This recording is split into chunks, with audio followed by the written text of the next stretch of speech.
అంచేత ఇక్కడ నుంచి ఇంకా వివరంగా మాట్లాడదాం. పాల్గొలేకపోవడం కాదు, మీరు ద్రోహం చేశారని చెప్పాలి. అంచేత హిందూ మతోన్మాదులకి అలాగే ముస్లిం మతోన్మాదులు కూడా ఈ దేశాన్ని చీల్చడంలో ముస్లిం మతోన్మాదులు విషపూరితంగా జిన్నా నాయకత్వంలో వ్యవహరించి ఆ రోజు దేశాన్ని చీల్చడంలో పనిచేశారు. కానీ సుభాష్ చంద్రబోస్ గాని, గాంధీ గాని, నెహ్రూ గారు గాని, మౌలానా అబుల్ కలాం ఆజాద్ గాని, ఇంకా అనేక మంది వీరులు ఈ దేశాన్ని కాపాడాలి, గఫార్ ఖాన్ ఈ దేశాన్ని కాపాడాలని ఎన్నో త్యాగాలు, ఎంతో ప్రయత్నం చేశారు. ఇంకో మాట కూడా చెప్పుకోవాలి. సుభాష్ చంద్రబోస్ పాట ఇందాక మనం వివరంగా చెప్పుకున్నాం కదా.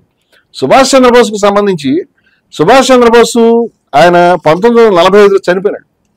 చనిపోయిన దానికి ఎవరైనా డౌట్ ఏమీ లేకుండా ప్రత్యక్ష సాక్ష్యం ఉంది. ఎందుకంటే ఆయనతో పనిచేసినటువంటి ఉద్యమంలో పనిచేసిన హబీబుర్ రెహమాన్ గారు పక్కన ఉన్నాడు. ఈ ఒళ్ళంతా కాలిపోవడం, ఈయన కూడా కాలింది, ఆయన కూడా కాలింది, ఆయనకి ఎక్కువ కాలింది, తక్కువ కాలింది. ఆయన చనిపోవడం చూసినటువంటి వాడు, ఆయన హాస్పిటల్ తీసుకెళ్ళినటువంటి వాడు, ఆయన ఆఖరి శ్వాస తీసుకున్నప్పుడు ఏం జరిగిందో వివరంగా చెప్పినటువంటి వాడు. ఇంత ఉన్నా సరే సుభాష్ చంద్రబోస్ చనిపోలేదు. సుభాష్ చంద్రబోసు సోవియట్ రష్యాకి చిక్కాడు, స్టాలిన్ ఆయన ఎక్కడ దాచిపెట్టాడు, దాచిపెట్టమని నెహ్రూ చెప్పాడు అని ఈ దొంగ ప్రాపకాండ ఏదైతే ఉందో, మొట్టమొదటి అయితే ఆయన విప్లవీరుడు కాబట్టి తీసి చచ్చిపోయిన ప్రజలు అనుకుంటారు, అక్కడ దాకా ఓకే, గాంధీ గారు అనుకున్నాడు. కానీ గాంధీ గారు వెళ్ళి హబీబుర్ రెహమాన్తో వాళ్ళతో మాట్లాడుతూ, నువ్వు చెప్తున్నావు కాబట్టి, నువ్వు ఆయనతో పనిచేసావు కాబట్టి నమ్మశక్యమైన అయితే చనిపోయాడు మహానుభావుడు అని. ఆయన ఏ విధంగా అయితే జాతిపితాని గాంధీని పిలిచాడు, గాంధీ కూడా సుభాష్ చంద్రబోస్ పట్ల కొడుకులాగా ఒక అపారమైన ప్రేమ ఉన్నటువంటి వాడు, ప్రిన్స్ ఆఫ్ పేట్రియట్ అన్నాడు.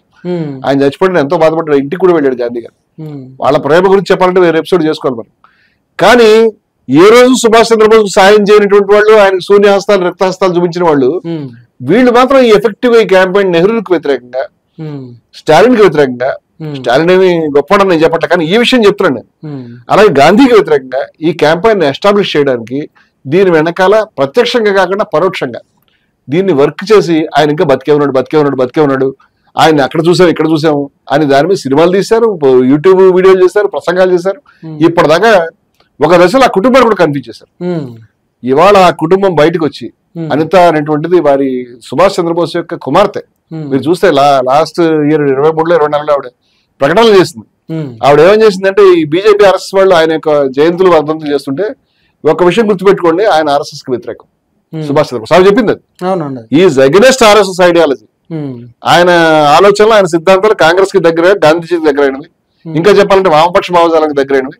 అంతేగాని ఆయన ఆలోచనలు ఏ రోజు కూడా మతతత్వానికి వ్యతిరేకమైనవి, ముస్లిం లీగ్ వ్యతిరేకం, మీ సంస్థకు వ్యతిరేకం స్పష్టంగా చెప్పింది. నేను చెప్తున్నాను సాధికారం, నాకు తెలిసిన విషయం అని చెప్పింది.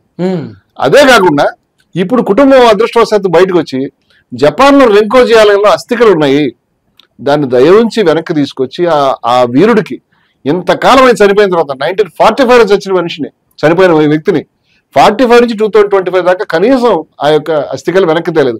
ఇంతకాలం ప్రాపగాండ చేసిన వాళ్ళు 10 సంవత్సరాలు మోడీ అధికారంలో ఉన్నా అంతకంటే భిన్నంగా ప్రూవ్ చేసింది ఏమీ లేదు. ఇవాళ సోవియట్ రష్యా లేదు, కమ్యూనిస్టులు లేరు, స్టాలిన్ లేడు, నెహ్రూ లేడు. నువ్వు కావాలంటే పరిశీలించుకోవచ్చు, నువ్వే ప్రభుత్వంలో ఉన్నావు, 10 ఏళ్ళు దాటిపోయింది, నువ్వు ఏ ఎవిడెన్స్ చూపించలేదు. అల్టిమేట్ గా చిట్ట చివరికి దేశంలో ఒక ఏకాభిప్రాయం వచ్చింది. జపాన్ లో కూడా కొత్తగా డాక్యుమెంట్స్ బయటకు వచ్చినాయి.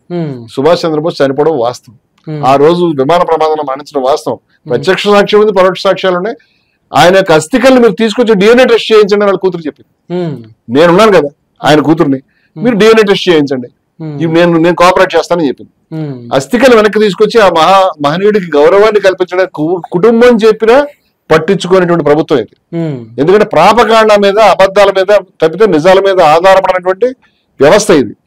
వీళ్ళు సుభాష్ చంద్రబోస్ పేరు దయించి తీయొద్దని చెప్తున్నాను నేను. ఆర్ఎస్ఎస్ కి నేను చేసే అప్పీల్ ఏమిటంటే, ఆర్ఎస్ కి అప్పీల్ చేస్తాను, మీరు నిజాలు మాట్లాడండి. మీరు స్వాతంత్ర పోరాటంలో స్వాతంత్రోద్యమంలో ఆర్ఎస్ఎస్ పుస్తకాలు వేసుకోవడం ఎందుకు? పాల్గొలేదు చెప్పండి. చాలా సంస్థలు పాల్గొలేదు, రామకృష్ణ మిషన్ పాల్గొలేదండి, శంకరపేటలు పాల్గొలేదండి, మరి ఎవరో పాల్గొలేదండి. అంటే వాళ్ళు మీరు చేసిన నీచమైన పనులు చేయలే, వాళ్ళు హిట్లర్ని ఆరాధించలేదు, వాళ్ళు ద్విజా సిద్ధాంతం చెప్పలే. కానీ మీరు లేని స్వాతంత్ర పోరాటంలో మేము ఉన్నామని చెప్పడం, ఉన్నటువంటి గాంధీజీని దుర్మార్గుడిని బయట ప్రచారం చేయటం, మీరు ఈ దుర్మార్గమైన ప్రచారాలను ఆపండి, మానుకోండి అని చెప్తున్నాను. యువతరానికి విజ్ఞప్తి చేస్తున్నా, యువకులకు విజ్ఞప్తి చేస్తున్నా. అసత్యాలని సత్యాలను మీరు వేరు చేసి చూడండి. మీరు చెప్తున్న ప్రతి విషయాన్ని నమ్మకండి. వీళ్ళు జాతీయవాద శక్తులు కాదు, జాతి వ్యతిరేక శక్తులు, జాతికి ద్రోహం, స్వతంత్ర పోరాటానికి ద్రోహం చేసిన శక్తులు అనే విషయాన్ని గమనించమని నేను చెప్తున్నాను. Thank you very much Ramanamurthy గారు. ప్రజలారా విన్నారు కదా, చాలా సందర్భాల్లో మేమే జాతీయవాదులం అని చెప్పేసి ఒక వర్గం ప్రచారం చేసుకుంటుంటే, కాదు అసలు వీళ్ళకి చారణ చరిత్ర లేదని చెప్పేసి ఇంకో వర్గం చెప్తుంటే, వాళ్లకు చరిత్ర స్వాతంత్రోద్యమంలో ఉంది, కానీ ఆ చరిత్ర ఏదంటే బ్రిటిష్ వారికి అనుకూలమైన చరిత్ర, దేశానికి ద్రోహం చేసిన చరిత్ర అని చెప్పేసి అనేకమైన ఇన్సిడెంట్లు పుస్తకాల రిఫరెన్స్ తో పాటు విజయ విహారం రమణమూర్తి గారు చెప్పారు. మరి ఆయన చెప్పిన అంశాల్లో వాస్తవాలే అనిపించిందా? ఆయన కోట్ చేసిన పుస్తకాలను మీరు కూడా మళ్ళీ తిరిగి ఒకసారి చదవండి, మీ కామెంట్ రాయండి, మీ డౌట్లు రాయండి. తప్పకుండా మీ కామెంట్లతోటి డౌట్లతో ఒక ఎపిసోడ్ కూడా చేసే ప్రయత్నం చేస్తాం.